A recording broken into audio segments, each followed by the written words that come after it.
The Beef and Barnzy Show, brought to you by Bowlersmart.com, trusted by bowlers around the world since 2004. By Lightning Strikes Bowl, home of Bowlers Mart Pro Shop.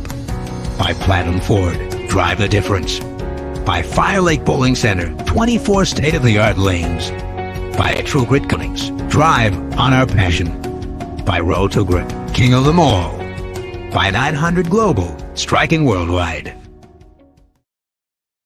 Good morning and welcome back to the Beef and Barnzy Show, as we have one of my favorite people joining us today. And thanks, man. Yeah, exactly. Every other day.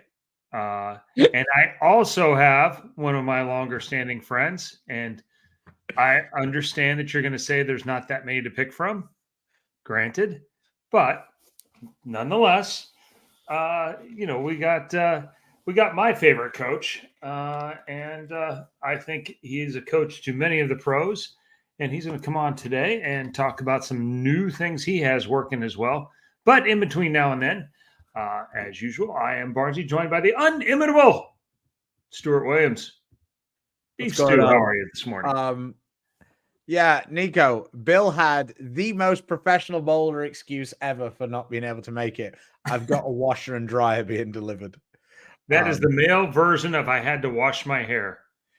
But it just puts it in perspective. I'm pretty sure Scotty Scheffler doesn't win the Players and then says, has to show up. My wife's got to go out to work. I can't do this interview because I'm waiting on the guy to deliver. Pretty sure it doesn't work out like that. I think he has what's known as a guy. Yeah. But yeah, so that answered that. Hey, Gene, what's going on? Nice to see you. Oh, come on. I did not. My attention star is supposed to be arriving today, as with Chris's. Help me out here. New reality. Exponent Pearl and Harsh Reality. Yeah. So we will definitely have a Stu version of the Attention Star and a Chris version of the Harsh Reality and the Exponent Pearl. We will definitely have that up next Friday. As to what else we have, that's still a little up in the air because we're not sure when we're going to get hold of the balls, but it's being sorted. I'm going to take care of this question because it's easier for me than it is for you. On a real note, the people want to hear about the drama with the Players' Championships, especially with Tom Doherty. So, a few people, to put it in a nutshell, and we're not really going to go into this in depth because it's not really worthwhile, but to put in perspective, there were some more than one and probably less than 20 players who believed that Tom didn't have as much power as Roger Goodell when it came to the PBA. And it turned out Tom did. So we had, as players, somewhat had a different opinion over whether the college players could or couldn't play. They were granted exemptions. Whatever the situation, Tom had the power to do it. He did it. And now we're moving on. So this is in a nutshell. Real quick, and obviously I'm impartial to the deal, and so I didn't mind that Ryan got one. But the reason why I didn't have a big fight about that is because it's something that's happened many times in the past. Yeah. And literally, most recently, I guess it would have been the women's teams in the league. And so I understand the points completely. I thought that the women, except for 2 or 3, they were not members, so they probably shouldn't have been in the league.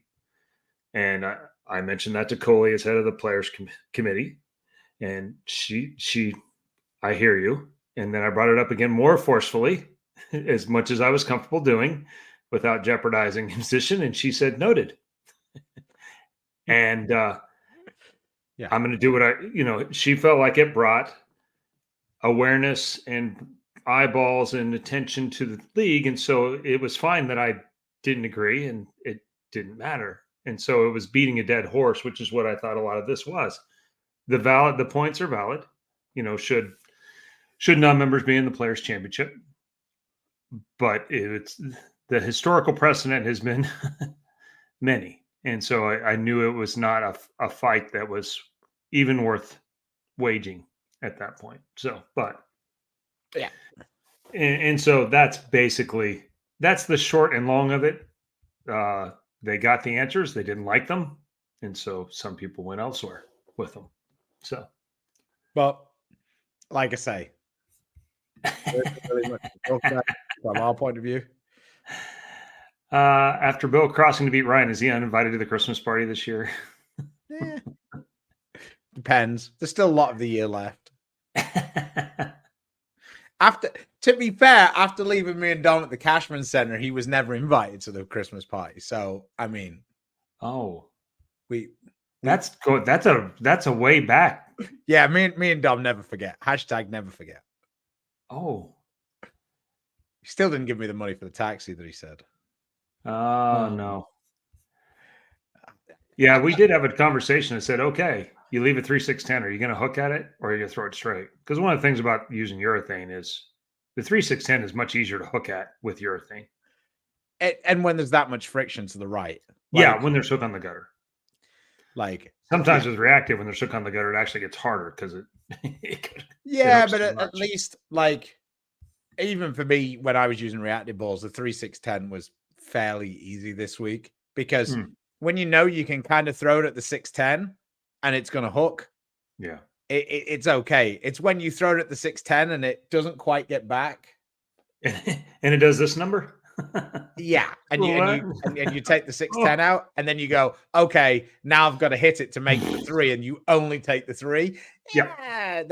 Then it feels like you got moving targets. Yeah, hey, Chris, what bullshit are we talking about today? And what balls do we consider bangers? I'm still liking Sublime TNT infused. I'm quickly coming along to the thoughts that the Absolute Power is going to be a ball I use a lot this season on the PBA Tour. That's kind of where I am. They're my 3 that at the minute I really enjoy. I think Chris has a few different ones. Yeah, although I didn't throw the Zen Gold one shot last week, I didn't really throw the Vibo one shot last week. Those are my bangers. You did use the Zen Gold label last week to the end of one of the qualifying blocks, yeah, you're right. One. The one I put surface on. 100%. I did for quite a while. Yeah. No, you're right. I actually got a lot of score early in the block. Thank you for paying attention to my block. Well, I was like, I walked along and it was when I bowled that 150. I was following your area and you were stood on the next lane and you were getting it out back from 5. And I was like, holy shit, these are dry. I threw my ball and I was like, holy shit, they're not. I just throwing it slow. Well, then I moved 5 right and I was like, oh my God, they're clipped. Yeah. They were pretty good. As more and more urethane went down, that ball was too quick and went away. But I'm with you on Absolute Power is the fit I want in between my Reality Gem and the Zen Pays 2, kind of slot. Sublime for you, I guess. It's kind of that ball in between there. Yeah. So. I mean, it says, where would the Magic Gem compare to the Absolute Power? For me, the Magic Gem is basically my gem replacement. The gem is a little too strong for me a lot of the time. And by strong, I mean, it kind of just burns up in the front a little bit too much and then gets me in weird spots. The Magic Gem for me is still really strong. With the reality going away and no doubt the harsh reality probably being a step up from that. So maybe even above a gem.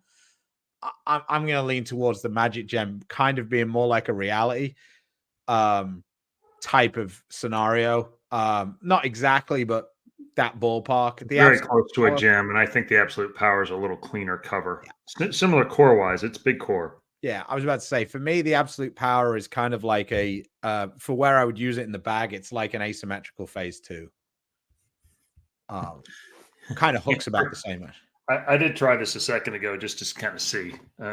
and turns out leaving for a couple of weeks didn't change anything. So The Beef and Barnzy Show. Hey, but it goes on. I mean, we can light the sun, light the whole house if we want with it. But yeah, yeah, I'm incredibly proud of him too. It was fantastic. Zero issues with them. Good, not better. They didn't get well. They actually went through the PTQ. All 4 of them made it through. Yeah, I mean, to put up the case for the defense, and just because I don't want people to think that that people are being totally unreasonable and whatever, right. It literally says in the rules of multiple events that the college kids can bowl any event except the TOC and the Players Championship. So that's where more of the issue has come from. Yeah, just setting the table. Like it's not like with most things when there's an argument between one side and the other. It's very rarely that one side is completely wrong and doesn't know anything, and the other side is completely right. It's just a debate about whether Tom had the veto to just ignore that rule that was there, and he did. Yeah. So that's that. Mookie was supposed to be in the field as well and pulled out. It's kind of under the same guidelines. Shota was in the field. That's literally how exemptions are, and so it's a different meaning from I think what a lot of people feel like those are for, though. And so, like I say, I get it. So, what was this is damn, huh? All I'm gonna say is Belmo has put us in a world that's totally unrealistic for every normal person. Yeah, 20 titles is an absolute shit ton. There's about 25 people maybe who have 20 titles, maybe. And people just I don't think it's even 20. Yeah. And because I think 10, was it 12, 13 years ago, we had that top 50 and I had 12 titles and I was 26th. Yeah. At the time. So there you go. Yeah. What Webb has 9, he has 20, I think. Webb, I know for a fact that Webb has 20 because he has the medallion. That's right, the medallion there with Tommy. Yeah. So Tommy, there's probably less than 15 with 20 titles. So, and at the rate that we bowl of 10 to 12 tournaments a year, it took Momo a minute to get there. And he was making it all the time. There's 17. 17. All right, there you go. There is 17. EJ Tackett insanely has 21. I mean, now basically it feels like half of those are the Lucy. or one of the pattern championships. No, it's just like it feels like he wins the Lucy every single year. It's like, do you want to win the Lucy? Come on with me. Do you want to win it? Come on with me. He's like the male version of Shannon O'Keefe. It's like the cheat code for the Lucy. I had Ryan's been on the PBA 50 tour each year for a stop or 2 or 3. So it's one chance we get to hang out, and it'll probably be less as we go forward because he's going to be bowling his own tournaments all the time. All right, so let's just quickly set the table for what we're talking about with Baker for when he arrives, and I'm also going to, I'm also just going to throw it out there, and he's going to be stuck, or I'm going to be stuck, one of the two. So Baker's got a new video series that he's done. There's 2 videos. One of them's on one-handed bowling, one of them's on two-handed bowling, and then there's like a small, I guess, extra segment on senior bowling. That's free. It comes with the person with either video. Baker's saying 2 minutes, so he is listening, unfortunately. We're going to give away on the show, like we normally do in the super chats. We're going to give away a version of the one-handed or two-handed video. Either I'm going to have to pay Mark for it, or Mark's going to find a way to give me a code to give to whoever wins. But you're going to get one of those for free. We'll chat with Mark about it. Me and Chris have got to watch some of the content. It's so new. We just watched it. And we've both gone out and worked with Mark, and there was still some information in there that neither one of us had heard. Yeah. I mean, that was applicable. So, and it's also, it's different when you're the one on the lane and Mark is like having a one-on-one with you, and then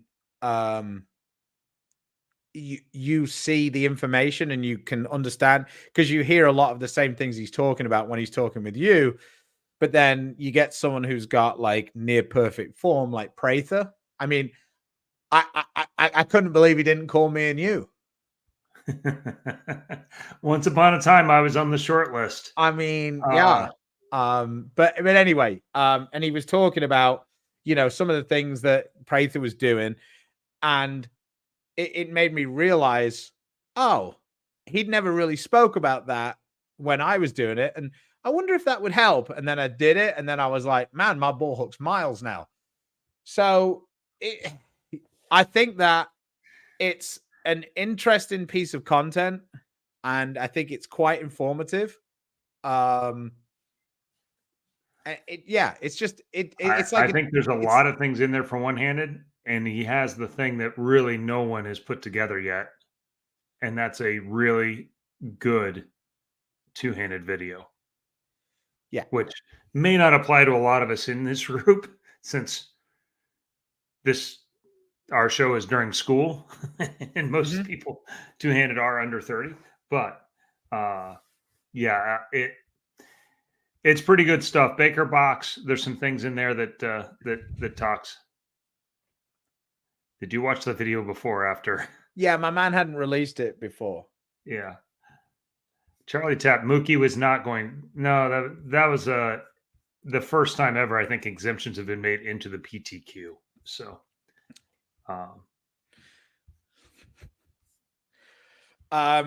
hey Sean, if you're talking about in your hand, me and Chris have both been shouted at by Dominic. Pitches, over time, your hand doesn't, like, I've still got that blue crap on my hand from making slugs on Monday. I can't get it out. It's ridiculous. Like, I'm getting to the point where I'm gonna have to like just let the skin die and it just go away because it's just not coming off. So it's just about putting more pitch on, more relief, and so that's if you're talking about hand flexibility. The rest of the body flexibility can't really help you out with that, but hand flexibility is something you need to talk with your pro shop operators about. For those of you that were on social media yesterday, Robert Smith turned 50, and Rudy Rev's trying to make a comeback. Yeah, Rudy is almost 60, I think now, and looks more like Eric Mangino for those of you that watched Kansas football once upon a time. But the average rev rate will go up considerably on the senior tour, but it's very much a come one, come all out there. It's a lot of fun. Maybe the hardest part about it is that in general, we bowl more games per week than the regular tour does. So it's very much older formats. But should be good. What creates pin action is maintaining axis rotation through the pins. Actually, no, you don't really want to have axis rotation through the pins. You want it to roll forward right at the end. Yeah. Maximum traction. It's a lot to do with where the ball loses energy and getting it to lose it in the right place. It's also a lot to do with speed and angles. Rotation through the pins generally means that the ball is going to bounce off the pins more in general, rather than really roll through them. Travis, how we doing, my man? Hey, Mark, Chris, and Stu. You gents have helped me with my game so much. I'm looking forward to getting this new video to keep the air moving forward. There's someone who knows. There we go. Mangino. There he is, the man, the myth, the legend. He is. Hey, I usually catch all the lights coming to work. Today, I missed every light. So sorry, guys. It's all right. Somehow we filled the space. Hey, well, you have to have the ability to talk if you're going to have your own podcast. Oh yeah, that's definitely if me and you had a podcast together, wouldn't be many silent spots. It need to be at least 2 hours a day. Here we go. Now we're seeing it. H says, "Here's his raffle ticket." Attaboy. I love it.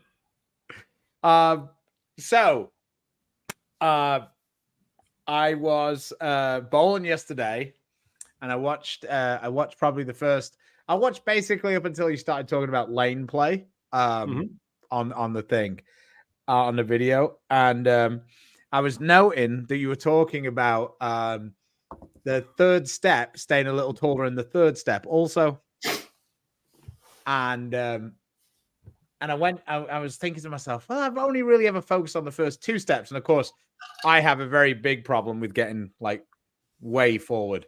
So I started doing it. And I said to Chris, I said, I did it like one or two shots and it felt weird because I was thinking about my third step and I wasn't really sure. Have I pushed it away yet? Because it's very odd when you start thinking about like the middle of your approach or whatever. And I'm obviously not that smart because I can think about it for two steps, but three steps was kind of challenging. But anyway, so I get to the third step and then I threw the ball and it felt like I was in an elevator and it just dropped 3 floors. Like my hips felt like they just went woof. And I was like, I've never felt that before. It was a very weird thing. And then I was like, oh, that's interesting. So having had a couple of lessons with you and having been around you, I still got something out of the video. So I thought that was kind of interesting. So just very that cool. was my story from watching the videos. And I think that it's the views that you get from the training center with the ability you have to, to look back at the player, I think is very interesting. I think that's one of the things that I enjoyed most when I was there. The Strike Seeker. I think that's like one of the best products. I'm not really too worried about the Specto in the same way. The Strike Seeker for me was being able to watch all of the angles at the same time. I think as you were talking in the video that's really changed your perspectives on a few things. Correct. It really changed how I see it. For one, I've never seen it from the front. So seeing it from the front, what it did was, and seeing every shot, you take a video, a lesson, I take, a lot, Chris and I work together a ton. You're going to video, with Chris 5 or 10, maybe in an hour. And you're usually trying to figure out what not to do. Well, from the front, and because I see every video, if people throw 5 shots and say 3 are pretty good, instead of focusing on what went wrong, you figure out why did those 3 shots happen? What similarities are showing up every single time you throw a good one? So that got me to start seeing the game different. And that's why I did these 2 videos. Like, hey, I have a completely different perspective. And as bowlers, we always see it as it goes away from us. Here at the training center, I'm allowed to walk down. I'm at the masking unit all the time watching the ball come at me. And I'm watching the bowler come at me. So I started seeing things quite different just because of the perspective. And so when you talk about that third step, I didn't know those things before until I started filming people. So the way to look at it, if you do that right, your hips only drop once when you throw it good. If you stay a little taller in that third step, your hips dropped into your pivot step, then all your air moved forward. So that's why you felt that thing completely different. That's what I tried to show with Husted and Prather, which was pretty wild that 2 guys who didn't know each other almost looked exactly alike, that their hips both dropped at the same time and they only dropped once and they stayed level from there. Yeah. I mean, which at our age, the fact that they drop is probably a little bit of a surprise to most people. So Dave's dropped a little bit less than Chris's. Yeah, there is that. Yeah. I noticed mine don't really drop as much as he did when we first started working together either. True, but no, yours always dropped in really well because you know the reason why that was always important for you, Chris, because I think you're about 6 foot, 6'1", but you have a very long inseam. So you're very long legged. So getting your hips to drop at the right time was something we really worked on. That way you had a really long flat spot in the bottom of your swing. The thing that I don't know how much you've seen him bowl. Have you seen Alex Hoskins bowl from Storm? Yep. Strikes a ton. Yeah, but I felt like him my last 2 shots because he almost bowls. Because that's what it felt like. I mean, I watched the video. Clearly, I was miles away from the ground. But, like, he almost bowls like Simo. Like he's so low to the ground the last couple of steps, but it's like, it feels like, and I watch Duke a lot with this. When you talk about your timing spot and stuff, it felt like when Duke does it, he's like dragging the ball a lot across the ground for almost his entire swing. It doesn't feel like there's ever a point where it's like not just flat. On plane. Yeah, Yeah. it's Well, what do all three of those guys have in common? they're midgets. You said that, not me, but they are Chris. They are not on the taller side. So getting your hips to drop when their hips are already down isn't as tough. Being a guy who's 6'4", I fought that my entire career. Yeah. So Glenn, thank you very much. Whoa. He says, good morning, gentlemen. Chris, it was a thrill to see Linda and you on Wednesday of the TBSA trials. I was going to say hi, but you were busier with more important things. Hey, Coach Baker, do you do personal lessons at Fountain Valley Bowl anymore? I've been focusing mainly at the Westpac Training Center here in Orange. I'm right next to the pond or Anaheim Stadium, one street up. It's off the 57 freeway. If you know Southern California, 57 and Ball. So mainly I've been coaching at the Westpac Training Center, and that's because the bowlers prefer it here. It's quiet, it's private, It's all the great. Specto, the Strike Seeker. You It- get it's so about much better than being in a 40% bowling more center. shots. Yeah. Yeah, so it's in the hours it's easier for me to schedule hours because bowling centers are very impacted now. They're doing so well. It's hard to get lanes. So here's a little more freedom to schedule around your ability than whatever the bowling center happens to have open. Matt Slater said he'd like to check this out. I will post a link as to where you can get it from if you're not the lucky person who wins a So soon, whoever wins, Stu's going to send me your email, and I'm going to send you back a code.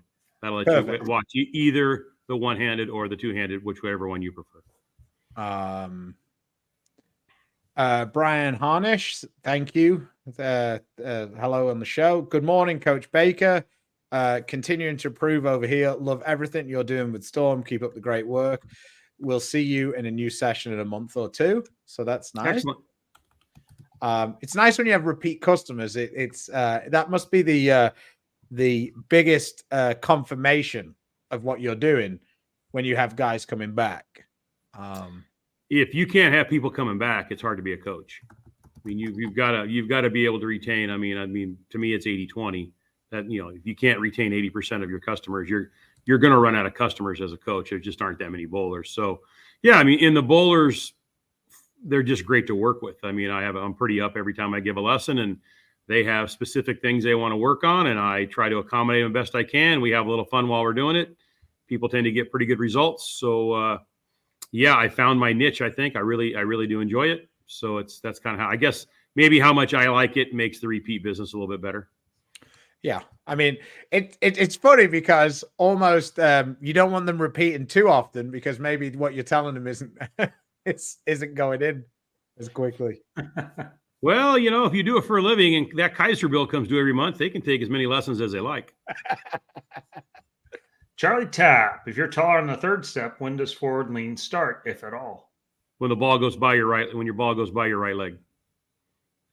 I don't. So your third step, the ball's going by your leg. So the tilt. So when you start tilting as the ball goes into your backswing, that's how you create a higher backswing without trying to lift it up. People tend to drop down early, then have to pull it up, and then when they pull down, they go up. So when they tilt later, if you look at Prather and Husted, they're pretty. Their heads. It's not that they haven't tilted, just that their face doesn't get past the plane of their foot. So as their ball starts going up and their hips drop, that's when they get a little more forward. Misha, love the show as a collegiate bowler. What's the biggest difference in PBA versus collegiate events? Also, thank you, Mark, for the help back in August. That would have been a better question on Tuesday. Yeah, with Ryan, but I do watch a lot of it, and I think the biggest thing is the collegiate events, because it's team bowling and the lanes break down so much, is that there's more. It's about managing friction in collegiate and most amateur events. And the tour is way more about creating hook spots versus managing hook spots. So even though, like, say last week, the lanes were really easy, but there wasn't a massive amount of free hook as the weekend went on, or as the week went on. It was really about trying to create hook in the middle of some of those puddles. whether it was with urethane or reactive. And so that's the one thing I see is speed control goes from pretty high speeds can be used all the time in college, and much softer speeds get used. And as Ryan's say, for instance, specifically, his window's gotten much bigger. Stu was on him all the time back in the day about throwing it slower. Ryan's like, I am. He goes, you are not. You're throwing it less fast. You're not throwing it slow. Yeah. And so he's gotten way better at that. Now his college results haven't been as good now that he's expanding that range. But, the payoff was he was able to get balls to hook that certainly a year or two ago, he would have never been able to get urethane to hook on that. It would have went through the back of the building. I mean, I also think that when we're bowling on the PBA, you're really looking for a way to strike. And in the college one, you're really looking for a way to control the pocket, just because, not necessarily because the conditions are easier or harder. It's just because the standard of play is just way lower in college. Well, there's a lot more Baker. Same thing when we bowl team. Well, yeah, I just mean in general, though. Like if it was a PBA Baker tournament, the scores would be higher too. Like the guys are just way better. It's just, I mean, you watch some of, like, I thought the lanes were pretty difficult the first weekend that we bowled the PBA league, and the team we bowled against bowled 530. Like, I mean, seriously? Yeah. Think of something else other than strikes. I think this is a pretty good question from Adam, and I think that it's more a better question for Baker. He says, what are the key elements to a good shot? Timing and balance. Fundamentals are fundamentals, whether they're one-handed or two-handed. It's always timing and balance. If you're in balance, Adam's even left-handed. So does that still count? You always get me in trouble, man. Too early in the morning to go down this road. If I had 7 or 8 coffees in me, it was 5 o'clock, and I sold no videos that day. That'd be a hell of a question. But no, it's always timing and balance. I know. If you look at all the best players through history, they've always had pretty good timing, and they always had pretty good balance. There's always exceptions to the rule. People with unbelievable hand-eye coordination. But timing and balance starts it all, because then you're looking at, I think what's taken away anymore. If you read, that I have to learn about social media a lot more. It's like everybody just focuses on the hand. But, that lane's 60 feet, and the first 45 are about accuracy. I mean, it's great to have a high rev rate and all that good stuff. But the reason why that guy like EJ Tackett looks so cool, he has a high rev rate, but he actually is getting it pretty close to the same place down lane every time. Same with Jason, same with Anthony, all the good players. Ryan was hitting what he was looking down lane pretty good. So, yes, that rev rate matters, but it has to be at a very specific spot. So the accuracy always comes first, and the timing and the balance allow that to happen the most. Yeah, I think that was a very good way of putting it. Yeah, because that allows you to have the release you want. So the way I look at it is, look at it this way. Here's how I do it. So it's a jigsaw puzzle. So most people come in here, I want to increase my rev rate. I want to have more power. It's like, okay, so we're going to do a jigsaw puzzle, and I'm going to do the borders. Consistency, balance, timing, and accuracy, and you're going to do release. So you're going to do the middle piece first, and I'll do the border first. Let's see who finishes. So if you try to put the middle piece in a jigsaw puzzle, you never finish the jigsaw puzzle. So starting with the release, with those other pieces not being very solid, makes it very, very tricky. You can't throw the same shot 3 times in a row, because what bowling comes down to. It comes down to consistency and playing the lanes. And if you're not consistent, it's very hard to play the lanes. Travis, thanks for the super chat. Steven? Hey, Steven. How's it going? Thanks for your first super chat. He appreciates the show. Well, that's good. Good luck to both of you on the season. Yeah, Chris is off to a strong start. He's got me by about, I don't know, probably about 8,000 right now. You get about 8,000 this week? About that? I don't know. I haven't had much reason to look at the points the last few years, so I should probably check it out right now while it's still in. I evidently am in 15th. So, yeah, I mean, technically, I guess you got like 7 or 8,000 plus the half of 35,000 as well. So, well, I'm not letting you count half of expenses for Ryan last week. Yeah, Chris had to take out a lot of expenses for Ryan last week. He charged him $200 a night for a room, even though it's his house. Yeah, I mean, I also feel like I barely want to allow Chris to count the doubles if he cashes. So letting him count half of Ryan's money seems like bullshit. So Chris Martin says just to have another entry. All right, number 2 then. Okay, appreciate you.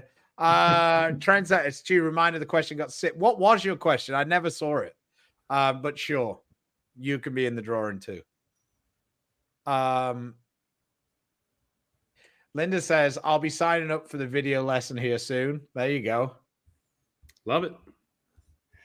Pizza Wings. Did I take a lesson last week? Yes. Did I improve my corner pin shooting from 50% to 90%? Yes. Did I make it to court on time after my 1 p.m. lesson? Yes. He did. He was a lawyer. He was a well, very that's a better reason to be in court. Yeah, I have such a great group of people that I give lessons to. I've got every walk of life coming through this door. This guy, he was way more entertaining than I am. It was a blast. He was the best. And he knew, for not being in the game very long, he knew who everybody was. He knew just about, obviously he has what's that word? Eidetic memory. Yeah. Where if you see it once, you remember it. Yeah. Obviously, that's to be a lawyer, that probably helps. But he had the most vast knowledge of just the game of bowling, and he was great to work with. I had a great time. I'm so disappointed in myself of what I thought he was going to court for without knowing him in any way whatsoever. 100% criminal. At best, I thought that was a speeding fine. Yeah. No, he's a criminal defense lawyer. We should have known. We should have known. Like, yeah. Well, now we know a guy. All right, I like it. Hey, Brian, nice to have you. Yeah, it's definitely valuable information. Do I need to pay for Vimeo Plan, or will the free one allow me to watch it whenever I choose? From my experience, you don't need to pay for Vimeo. You don't pay for Vimeo. You just have to sign up so you have a way to look at it. And the free one, yes, if you win today with you guys, you can watch it whenever you want. I watched it. Yours was a one-time thing.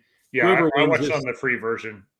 Yeah, whoever wins this, it'll be yours. You can watch it forever, as long as I keep paying the fee every year. It worked pretty well on the iPad and on my phone. So I've watched. Yeah, knock on wood, Vimeo's done a great job, so that's worked out good. But you do have to sign up, so you have a way to watch it. Yeah, I also shared it to my TV, and it worked pretty good on there also. So yeah, that was funny. Both Ryan's and Chris's setup and movements are so similar at the start. Yep, for about 2 steps, it looks really similar. And then the last 72 feet, it looks way different. I was about to say, both of them don't believe in using the first 2 steps of their approach.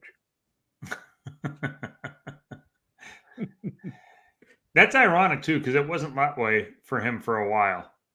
That's more of a recent. He's really worked hard. He's changed his game quite a bit since he started. Well, yeah. It was pretty terrible when he started. I was about to say, when he first got into it, wasn't terrible. It just wasn't very refined. All he's done is refine it and refine it and refine it. And, and then I think what the advantage was, which if you guys don't think about, is when he first started bowling, Chris, you threw him in all those pot games. You threw him every 5-gamer. He didn't cash forever, but you just threw him right in the fire. You said, and we're not going to let you start slow. We're just going to have you get your brains beat in. And he has that same trait you have, a little bit of red ass. So I know he didn't dig getting beat every time. He's got that little temper going. So he got quick better because he just got tired getting losing, I'm sure. And those drives home with you had to be a prize. I know how that father-son coaching thing goes. Sometimes, I don't know if you watch TV lately, but I'm kind of a soft touch. Uh-huh. Did you see him? He was crying. I saw that on the side of Chris. I've given him a lot of envelopes in my time. No tears. I don't even know him. Man, I don't know why I hang out with either one of you guys. I tell you what. Ken, thank you for the entry. A lot of those envelopes were pretty thick too. No tears. I don't even know. I can barely recall. I understand. They're still in your safe, probably. They would still be blinded by light. I would there imagine. You go.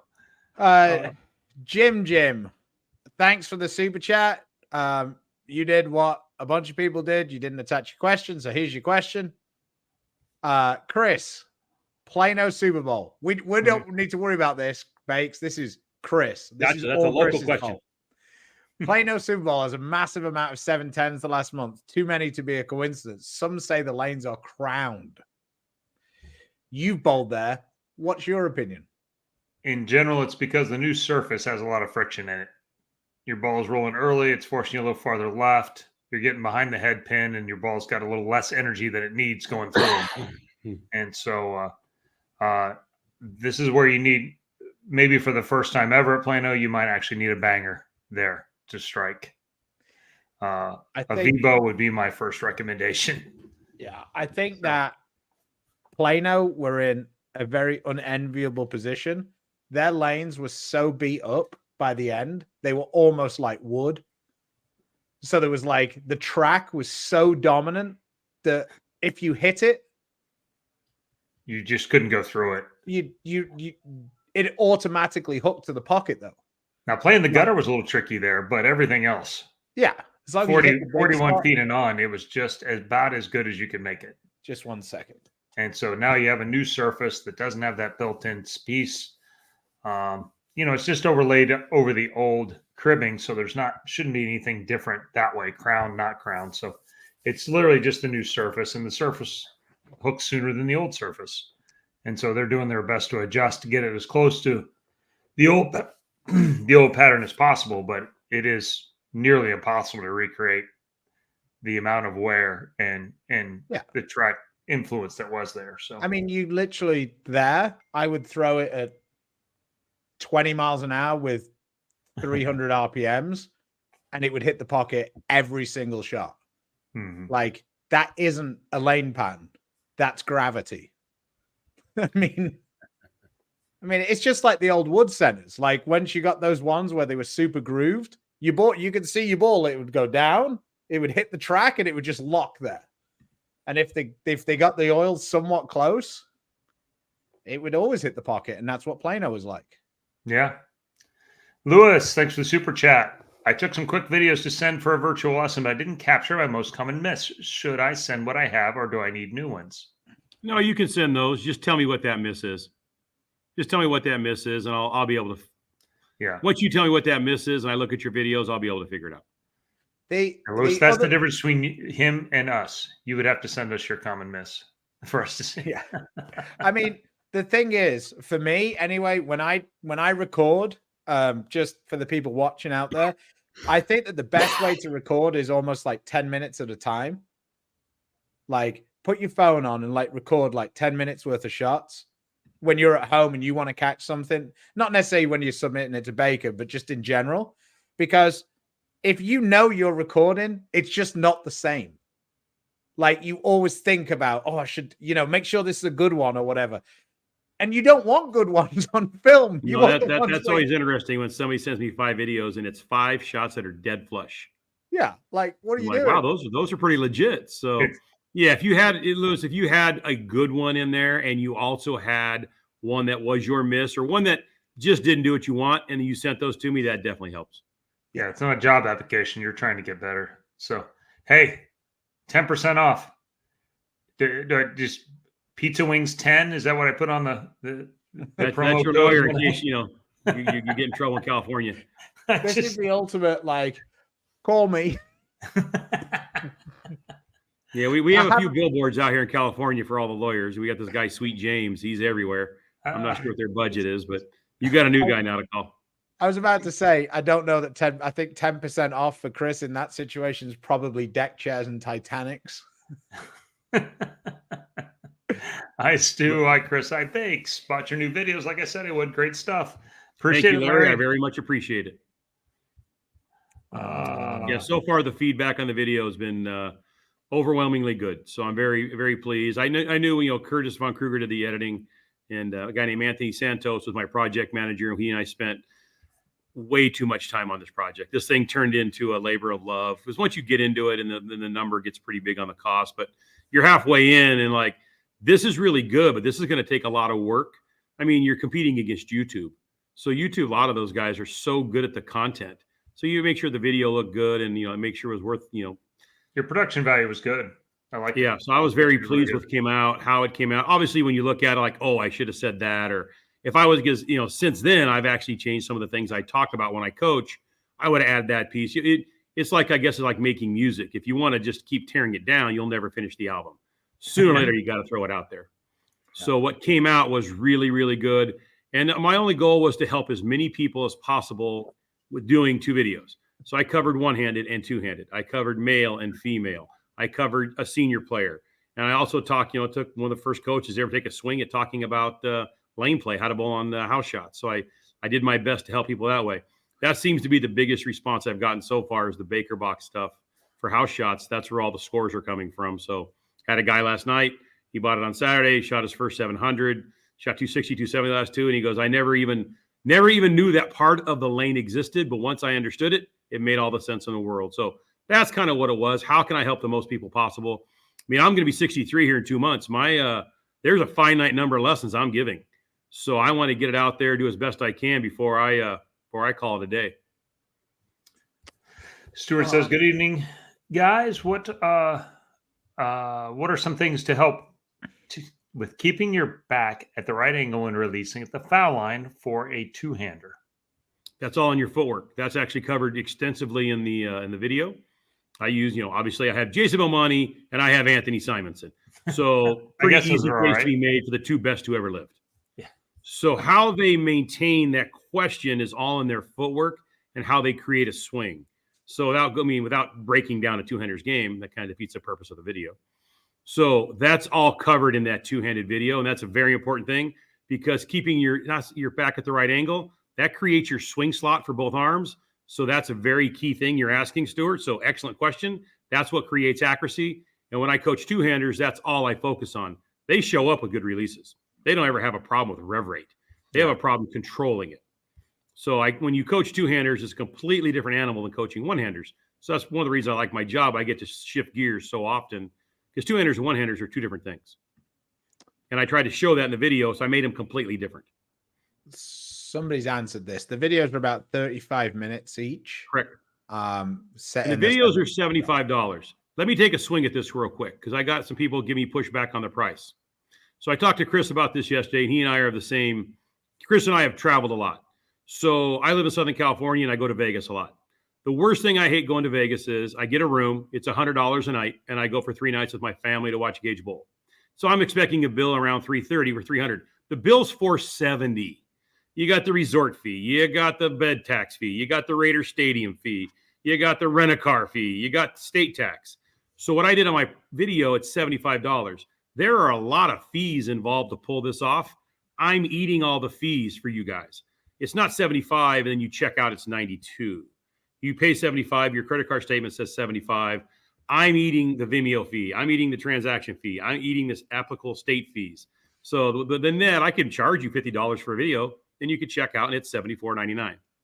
So I thought, let's just make it one price and make it easy. So that's why I came up with that number. Somebody disagrees with my assessment of soft touch. I mean, I personally think, regardless, I don't think that it's an obnoxious amount of money to invest in trying to understand how to get better. One video lesson is basically in that ballpark. Right, my lessons are $140 an hour. And so basically you got Tiger and Phil on the same video. That's how I look at it. The two-handers I got, not cheap. They did such a good job. I mean, the best quote was when we were watching them, they were just throwing shots and we were putting numbers on Specto. Their only job was to throw it to the tape wherever I put in the lane. So Jason went first, followed by Anthony. And they threw their shots. And I remember Jason said, "Hey, mate, do you have enough good ones?" And I said, "Well, we were done at 5." He was like on 17 in a row. I said, "We were done at 5. I just want to see how long you can do this." And he said, "Well, you got the tape in a good spot. I can do this all day." Dave Husted leaned over and said, "I've never said that in my life." Well, then Simonson comes in, and he basically, I didn't let him, nobody got to watch anybody else bowl. I go the lanes for the house shot. I made him bowl, and the other 4 players, you've been to my training center, they went in the front office. So nobody watched anybody else bowl. So everybody picked their own ball. I didn't give them any help. Work on their game, didn't work on anybody's game. Where do you want to play them? I don't care. Just throw it through the tape. So all of it was pretty organic. They used different balls, played the lanes different. So Anthony comes in. What'd Jason do? Jason bowled pretty well. So Anthony pretty much put on the same numbers. And Houston went, I'm just so lucky I don't compete against these two guys for a living now. Their numbers were scary on Specto. So these guys were very professional. It was very eye-opening how good all 5 of the pros were. Yeah, I mean, I think that there was 2 things that Belmo's done that, like, just, I guess, are like the most intimidating things. And bowling against him every week isn't that.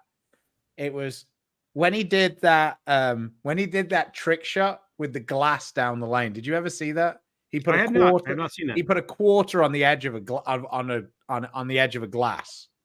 Basically the Baker box, for one of a better description. And he tried to knock the quarter into the glass. Okay. And he didn't smash a glass. And he knocked the quarter off several times before he actually hit it soft enough that it went in. And I was just like, okay, that's outrageous. And then we came and we bowled on the blue oil. And it was a totally fresh lane. And he says, you can bowl anywhere on this lane and I'll trace what you did. And I was like, all right, dickhead, have a go at this one. And I walked up and I couldn't have done it twice. And I basically played the most steep angle you could imagine. Just flicked it out there and it hit the pocket. And Belmo goes, okay. And he stands there like this and he looks at it and he looks at it and he thinks and he goes, man, I'd never play that angle. All right, let me think about it. And he gets up and he threw it and you could barely see where it moved off my line. And I was like, all right, I'm fucked. Yeah, that was pretty much what we noticed here at the training center when they bowled. They were that good. All of them were, but yeah, the two-handed guys were like Chris said, it's Tiger and Phil. So it's very, if your child's two-handed or you're thinking about becoming two-handed, Simonson's unique in what he does. Belmonte is fundamentally sound. I've done it with Chris. I showed it to Chris once. If you look at Jason in the beginning of his approach to match Chris's, it looked like Jason just turned into a two-handed Chris at times. So, at one time, Chris had the best fundamentals in the sport for a long time. I just think Jason's fundamentals were very good. So the video could help a lot of people to see how I get told all the time that Jason's my favorite bowler. Then I watch him bowl. And I'm like, do you not watch Jason bowl? Because he doesn't do any of those things. He doesn't drop down. He doesn't, his hips don't drop in the second step, those types of things. So they were both excellent. They were very professional. They did exactly what I asked. And I just hope enough people, reach out and look at it. The two-handed thing's here to stay. And I just thought the two-handed world deserved their own video. That's why I did it. Yeah, I think personally, I think that the I got value from the one-handed one, but I actually think that the two-handed one is like the thing where the real value is at, because there really isn't very much information out there on how you should do it. And so many two-handed guys are self-taught because they just went and bowled. Correct. That's Stu. I'm 100% with you. That was a lot of the premise of why I made the video. Yeah. I'll be honest. My son's two-handed, so I wanted something to be cool. And I kind of wanted to be the first one to really do it. The one that's really done it for a price and brought in that level of player. And they couldn't have been better. The guys were great. Okay. The question before that, no, I do not drill balls. I've never drilled a ball. I don't know how to drill a ball. I take great pride in never ever spent any time in a pro shop. That's not my thing. I don't see things in 3D very well. I see things in 2D very well. So I am not a ball driller by any shape, way, or form. You send them I to understand Asher? balls, I understand layouts, but I don't do any of that. You send them to Asher? I send them to Barry a lot, on the Valley, Rusty. There's all kinds of good pro shops around. When I go to Vegas, there's a ton of good guys in Vegas, which is close.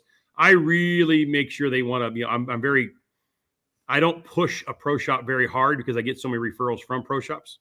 So I have to be very, I don't know what's the word you want to use. You have to be very nice about that. I have never said, hey, I think your ball's drilled bad. You should go somewhere else. I've never said that, Mom. I'll be right back. That's not my job. Okay. I'm not a drill guy. No. So I'm not going to have an answer. I don't believe in drills. Me either. So, but in general, I don't see him translate to the lane very well. I was about to say, Mark, but in general, most of what he's talking about here is footwork, in my understanding. Keeping the hand under the ball and generating more speed. It's Yes, about all getting this the- stuff, not so Yeah. much speed, but where your hand is, that's all covered in the video and how those two guys do that. Correct.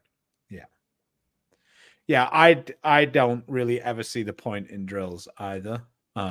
My drill is throwing 20 games a day. That's what we did. That's what I did. There was no, the drills were, And that's I why got my own feelings on that. But yeah, to me, the only way it felt better was to just keep bowling, and sooner or later that feel would come back, which I talked about in the one-handed video, those two feels. That's what I want. And once I felt it and I could repeat it, then I got my confidence back. My confidence was always based on a full speed shot. I had to feel confident before I threw it. It's funny because it's one of the things that, like, I've like worked with Bill Hall way back, and I enjoyed working with Bill because he said one thing that made me a Bill Hall guy forever. He said, the mental game is mainly bullshit. The physical game gives you the mental game. Like, if you feel confident in what you're doing, then you never worry about your mental game. Your mental 100%. game starts to crumble when you're doing something wrong in your physical game and you don't trust it. Yeah. But if you've got a terrible physical game, it doesn't matter how many books you read, like on being like Zen, like, you're not throwing a bad shot when you need one because you totally choke. You're throwing a bad shot when you need one because you got terrible technique that you need to fix. And that is definitely a school of thought right there. And like, once you said that, I was like, that to me was like, I'm a science guy. That's a science guy response. That's not to say that that's the only way to do it.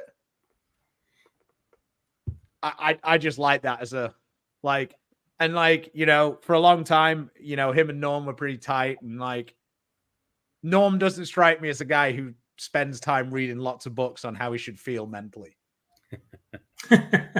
Good point. Jake, nice to see you again, bud. Is the magic of two-handers what you do at the bottom of the swing, or is the footwork easily as important? Yes and yes. The footwork is good and the timing is good. Here's how I look at it. When you look at the two-handers, if the ball was the earth, a good one-hander gets his fingers right at the equator, slightly below. A good two-hander gets his fingers in Antarctica. So they get to turn the earth half a turn for free. So if they're as accurate, they will definitely have an advantage. Now, it's not easy. There's, it's not like everybody in the world's two-hand is winning everything. They're still, Bill O'Neill won this week. So you still have one-handers doing very well. So it's not like it's a new thing. It takes a little bit of skill. It takes something, I think being like Ryan's case, being an ex-athlete was a huge advantage. He's thin. He's got long arms. So you got twitch muscles. I think that helps in two-handed.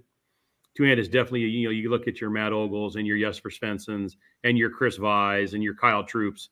You got some dudes who are strong. That group right there, they might be thin, but if you grab Matt Ogle or if you grab Jesper or you grab Chris Vye, those guys are strong. I mean, all because they're thin doesn't mean, Matt Ogle works for a living. So, I mean, he's strong. So I think that's one of the most common things you see. Anthony Simonson's strong. Belmonte is his fundamentals are amazing. So it's, yeah, I mean, the two-handers, when they're on, it's amazing, but obviously when they're off, it's pretty rough. Yeah, I was about to bring Jesper up because you're talking about it feels like Antarctica. Jesper, on the other hand, feels like he's on the opposite equator to I am. It looks like he's so far, like it does, he's doesn't it? almost released, and then his hand just goes wham, and he's got it all the way around there to the Solomon Islands, man. I watch Jesper bowl, and I don't think the world appreciates how much higher his rev rate is than everybody else's, because his rev rate reads higher and his track is bigger than everybody else's.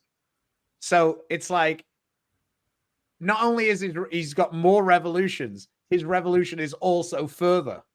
It's right. Like, it's insane, like how high. Yeah, Chris and I went on that league. We've been on the right side of that. When he gets it going, it's fairly nonchalant. They just kind of waves them off and they just start falling over. It's pretty impressive. Just waves them off. I love it. That one year we went undefeated. He just kind of waved off every strike. Like, nah, that wasn't quite what I was wanting to do. That wasn't a very good one, as he threw about a 14 bagger. Sorry, I'm getting inundated with questions from something else. This is one of those deals where you try to be helpful and then you just get like, can you do this? Can you just leave me alone for a minute?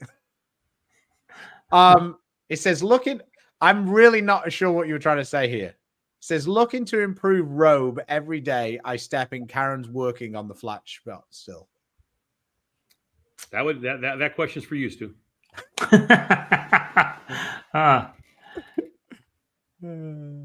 Going back to the athleticism of two-handers, though, I've gotten to where I started numbering. So every time I post something of Ryan, thank you, Victor, and I get a comment about two-handed bowling is grandma bowling or little kid bowling or it's cheating or it's whatever, I just put a number on it. I'm trying to see how many times in a row that the person who comments that is a unathletic, middle-aged white guy. Man, I feel attacked. Except you didn't want to say it. Right? To be fair, Paluzak was the last one that commented. He's number 74 now. It's always the same demographic. PJ Haggerty, nice to see you.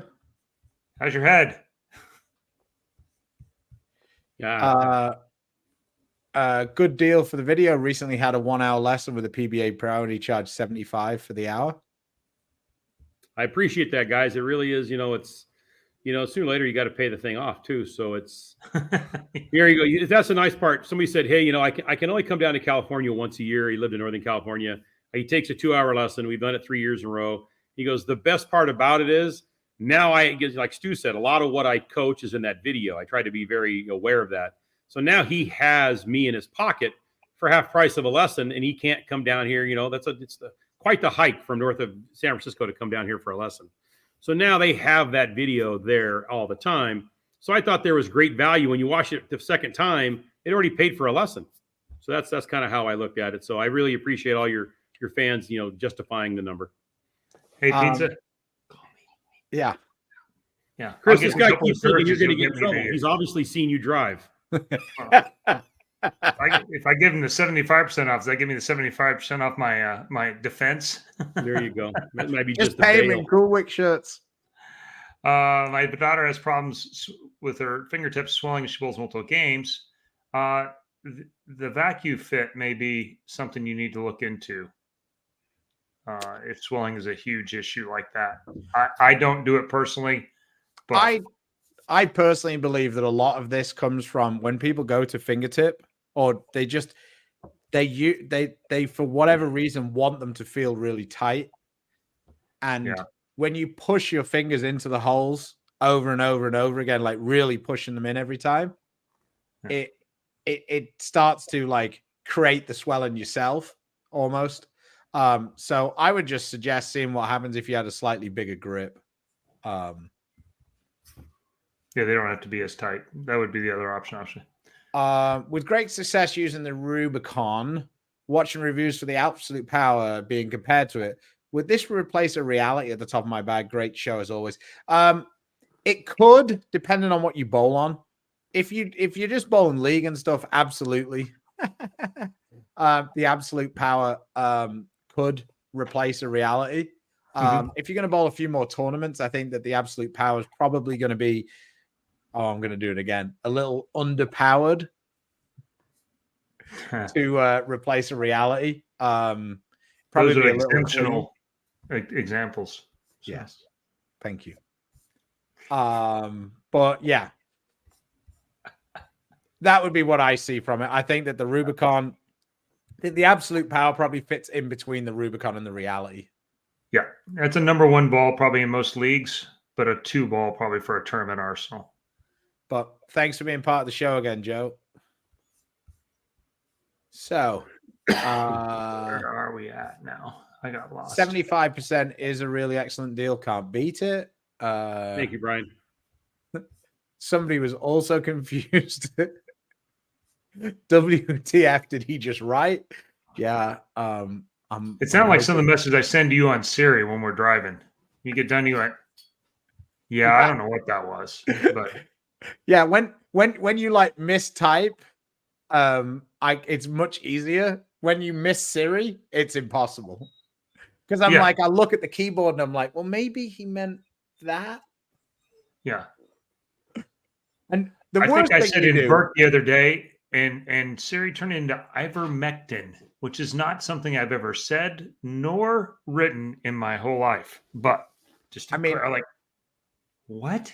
I think Bakes and Linda can agree with me on this. The hardest thing that Chris does is he'll start a text message like he's been talking to you because he's been thinking about it in his head. And you read it and you're like, what is he talking about? No, it's like he works for the NSA. You're supposed to be able to read his code. I've gone on to Speaks three in different. code. I've had three different conversations in my head, which I didn't have with you. Oh. But I Yeah. just jumped to that part of And it. you're just You like, go, what? Chris, Oh, we he were talking skips, about like, dinner he skips 5 the minutes ago. premise. He skips the original question. He just gets to the final. Like, then he tells you, like, okay, that made sense, but it would help to know A, B, C, and D before we got to G. Well, Yeah, exactly. So that's how he talks. He should have been like a code writer for the NSA. it's like I do I might be in charge of the coding for all the scoring units these days. So Brian, I agree with you. I should be on here once a month. I love this. Yeah, there you go. Once a month. Always welcome. You guys are the best. What ball is a decent comparison for the reality when it's gone for tournament conditions? Right now, as we talk about this, as neither of us have drilled the harsh reality, I believe that the best replacement for a reality at this moment is a magic gem. But it's the situation, how do they say, is fluid. yeah. Hopefully it's the harsh reality, but we'll know more in a few days. Yes. So yeah. Love you. Chris, I'm going to have to look it up because I'm sure it's already been delivered. So maybe you're not checking your mailbox.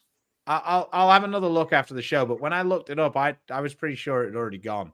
So maybe I sent out a bunch of shirts all at the same time. So maybe it was my fault. We'll see.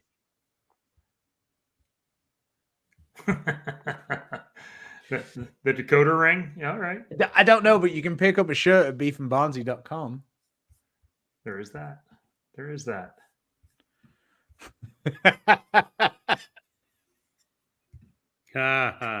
So I have two balls left in my name. I have a Infinite Physics and I have a Zen Soul. And they will probably be the last two I draw. And whenever they're needed, one can always strike. Just bowl with your kid and just average 240 every time anyway. So well, he got a little chirpy the other day, and I had to get the shoes. I know I just bowled my tennis shoes, and I shot 299 at him. So that was he didn't. You know, I got lucky, is what he put it. I'm like, yeah, they get lucky in that 1-3 all the time. So oh God, you honestly, you and Doug Kent would be the two most unbearables together. Oh, I run out every when I bowl this buddy. I mean they don't have any skill at running shots out. In the 80s, we didn't strike like you guys did. I mean, think about this. What's high average on tour every year? 228, 229? That's a big number. I mean, Elmo and EJ, and then it's the rest of us. So that I was high average at 213. High average. And I beat like Marshall, Mark, Pete, and Albee and Webb. So it was like the murderer's row. So 213. So that's a 3-bagger. So when we threw a 4-bagger, we ran them all out. You know, you guys throw 8-baggers, and you look like, you know, Dom Barrett looks like he's getting ready to walk the yard at San Quentin. He's got 8 in a row, and you can't tell if Dom's got 8 in a row or 8 opens. So you guys strike so much. When we strike, we run them out. So I got all kinds of good run-out moves. When I was bowling him, I definitely have a little bit of fun. I bowl my tennis shoes. I probably bowl them every other week, and it's sadly going to be about 6 months away where that's going to go away. Kind of like when my dad quit playing me one-on-one in basketball. It just got to a point like, all right, I just can't have my ego beat up this bad. Gage is starting to get where he's starting to understand where it's going. He's understanding his drift a little better, so it's when it's on, he just beats me bad. Chris is feeling in somewhat the same way. Well, Chris is feeling it way worse than I am. That was impressive last week, Brian. That was an excellent finals field. He earned it. Yes. Yes, it is. I do think it's going to be discontinued soon, unfortunately. Yes. Yeah, but I mean, there are a lot of balls. What would you say is the closest one to it? Infused? TNT infused? Journey for me, or Journey? Probably. I still think that the Zen is the strongest of all of those symmetrical shiny balls. my journey upon reflection of last week feels like it's a little smoother than a Zen. And Okay. so I think I need to cycle back around actually to that infused a little bit. So Yeah, the infuse is really good. I go by the balls that strike here the most. The Zen was one of the best balls ever. The Journey did really, really well. The Fate did okay. Some of the gems did really well in here. But now that some of the IQ tours that do good in here. So some balls just don't roll very good here. Some roll really, really good. The Zen seem to be probably roll the best. Yeah. The infused was the first time I bowled on the SPL here. And I think I got a little bit of a bad read. I'm like, wow, this ball feels early. It feels smooth. And Stu's looking at me like, what are you on about? To be honest, Chris Y feels the same way. So I don't know. Huh. I think he's wrong too. Yeah. Oh, that's not the one I meant to hit. Linda's in both Mark's book and DVD for the system as an example of perfect timing and still wants lessons. You will find that the people that bowl the best take the most lessons because they know what it takes to stay on top of their game. I think that's always when, Kristen was, younger and bowling on, those things. He was coming to California all the time. It made a big difference that Tour Stop was in California or in Vegas a lot, so we saw each other more. But the best players, Bill O'Neill, I work with Mika a ton when he was bowling really good because his daughter went to school out here. Both of them went to the Design Center in LA. His other daughter went to UCI. Mika and I are working together all the time. The good players, even as good as they are, they always want some other set of eyes on them. And even when sometimes Chris took a lesson, he was like, I'm not sure we're working on. I'd throw 10 shots. I'm like, you just need to bowl. You just need to make sure you're ready to bowl when it's your turn. Because you're throwing good. It only really happened once, but the one time we went out there and says, we're just going to take video. So we have things to go back on. Right. Because that was the when yellow you had shirt that video. European run. Yeah, the yellow shirt video. That's yeah. So that's what, that's kind of what. And a lot of it's so much of it's feel for the, I mean, everybody's a field player, but the pros especially, because their feel dedicates how they see the lane. So when their feel's on, they make moves quicker, they change balls quicker. So I think the feel is so important for the best players in the world. They know what their feel is getting them what they want. Then they're super aggressive on all their moves. And in this day and age, when the moves are so much bigger and the ball changes are so much more prevalent, I think that's the most important thing a good player can have is feel, and they believe in their own game, so they make all those moves quicker. Ben James, what did you think of Ryan's performance? It was impressive. I've done a lot of virtual lessons with Ryan, and I know Ryan, and I know how hard he worked at it. And that first game under those lights, who your parents are, and it's TV, and he came out and threw those first 7 or 8 pretty damn legit. I mean, he announced here I am. I'm going to give this a swing. So that was that. I made enough TV shows. I can't remember my first show. All I know is I got done. I asked if I won or lost, and they handed me a check. And I was third, so I guess that meant I was done. And I had to literally go back and watch the show to see how bad I got beat. Like, I lost 220 to 190. I blanked out. So for him to handle himself that well, all kudos go to Ryan. That was a great performance. I told Chris this, but Tina came in and she goes, "What's going on?" And Ryan had the front 7. I was like, this little bastard's going to shoot 300 his first game on TV. I was like, God damn it. Yeah, that ran through my mind too. I mean, he just got a little soft on that one, but it was pretty impressive. Yeah, that lane that was tighter down lane, he that was the one he had to get by. He had him pretty wired. I'm like, holy crap. We were talking like I shot 160, I think, on my first show. Linda shot about 140 in her first show. He was going to beat both of us in one game. Yep. I had a 190. It was hard. I won my great first show. Question for Chris. When you saw your son making the Players' Championship, are you going to push yourself to make if it takes that to make me push, the game was already over. I will say that him starting and Troy as well, starting to bowl full time, has significantly increased my interest and love of practice. And practice? We talking about practice? I used to put in a lot of time, and it waned a little bit for a little while there, and so them being that involved, and now Linda back bowling again. And speaking of which, Mark extended my career twice. That makes it a lot easier for sure. Chris says, Mr. Baker, what should I look for when I'm making the when I make the change from dropping from 15 to 14? Sometimes I see when people drop weight, they try to overhit it because the ball feels lighter and it feels better in their hand. They really want to put an extra move on it, and then they lose some accuracy. So even though you're dropping from 15 to 14 and it feels lighter, so it feels like you can put a better move on the bottom of it, don't try to overhit it. Don't give up your accuracy. Just get where the lighter weight lets you come off your hand. I think it works the best when they drop weight. It just makes them more consistent because there's less weight being moved around. A lot of my seniors have gone down. Last camp bakes I did last October was the first time I ordered more 14 pounds than 15. And it was quite a big, I had quite a few 14s. And when you watch them bowl, I can't ever tell when it's 14 or 15. I can't tell the difference. No, I think the first time I saw anybody where I was like, wow, that's like, it's significantly better was Brianna Cote.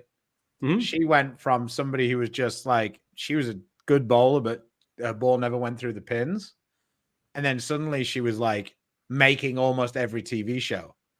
She's real I was good. like, what did she do? It's not like she's bowling anymore because she practices a lot. Mm-hmm. And then she moved down to 14 and suddenly her rev rate went up like 20%. She could hook it.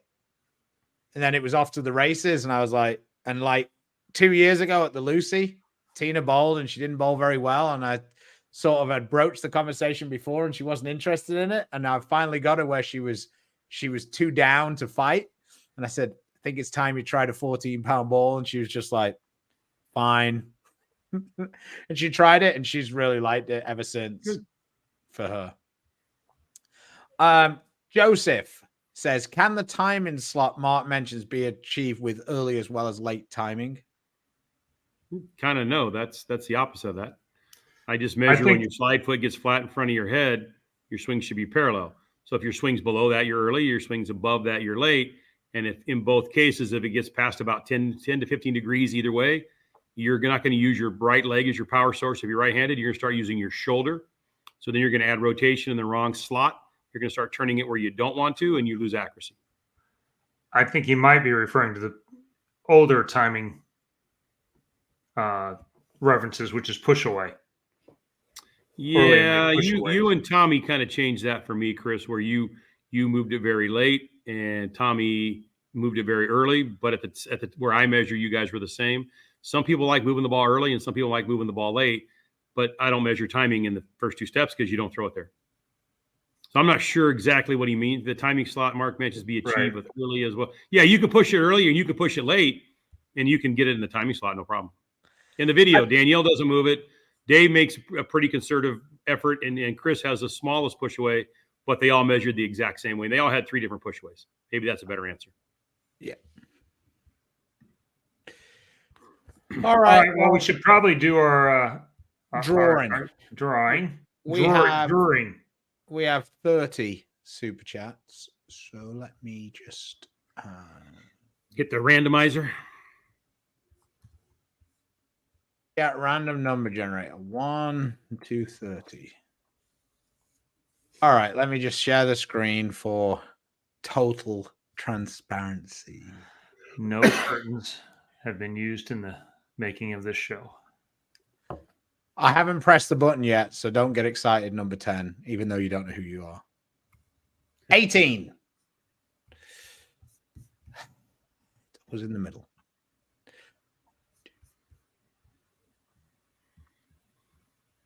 There we go.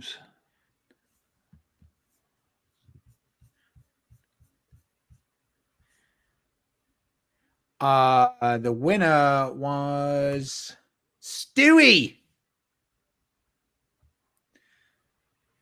So just have Stu send me his email. Yeah. At it's okay. Mark Biggerball. Yeah. It's on my website. Just send me an email, Stu. Well, it's fine. He can just send it to me and I'll deal with you, Mark. It's fine. Yep. No problem. Send it to Stuart. Send it to Stu Williams, and I will send Stu the code, and you guys can take care of it that way. It'd be great. Yeah. beefandbarnzy@gmail.com.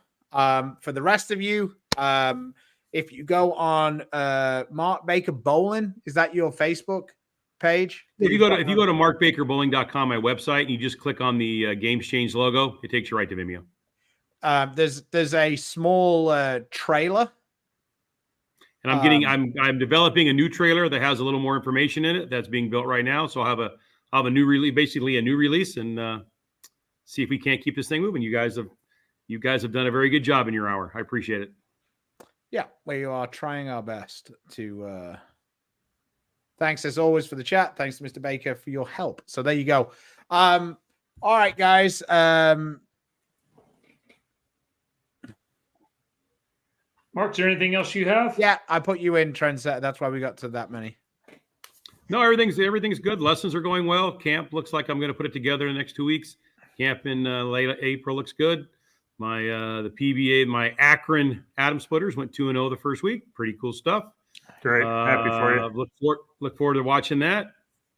My virtual lessons I have like 4 different pricing on virtual lessons. I have a bunch of different packages. If you go to my website, click on virtual lessons, it gives you a bunch of different ideas on that. Your website again? It's just markbakerbowling.com.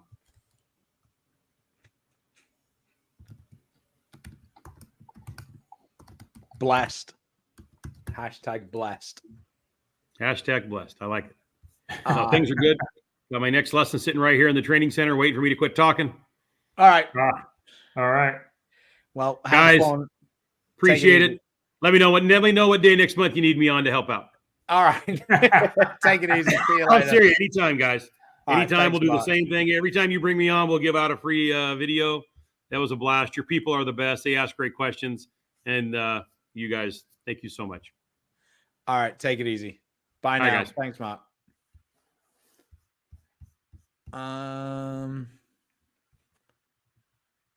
Let me do that while Chris is okay. You want to give everybody the sponsor thing, and I will find Mark's. We can do that. We will have the other real deal, Bill O'Neill, on next Tuesday. So it appears that his walk-in freezer and mansion appliances showed up this morning. So as a man of all trades, he's probably personally installed them all and made sure they're up and working. So I was about to say, I've just posted the link. There it is, the on-demand. You just need a Vimeo. It's not a subscription. You just need an account. You just sign up with your email. You sign it, and it's free. It's a free account to watch it. You don't have to pay anything to do it. No, unfortunately not. No, not at the minute. I just haven't got round to doing that. All right. Well, join us on Tuesday, and we'll come back with stuff from the weekend. But we will have the latest Players Champion, Mr. Bill O'Neill, on Tuesday, and that's always an entertaining thing. You get to see the guy's as real as he gets, so you're gonna get the real deal. But between now and then, enjoy your weekend. I hope something finally happens. It's been pretty boring around here the last week, so in between now and then, please support the sponsors. Support us: Storm, Rotogrip, Niner Global, Coolwick, Bowlers Mart, Fire Lake Bowling Center, Lightning Strikes, and Platinum Ford. Until next time, stay safe, stay healthy. Bless. See you later, guys. Thank you. Thanks, Platinum Ford.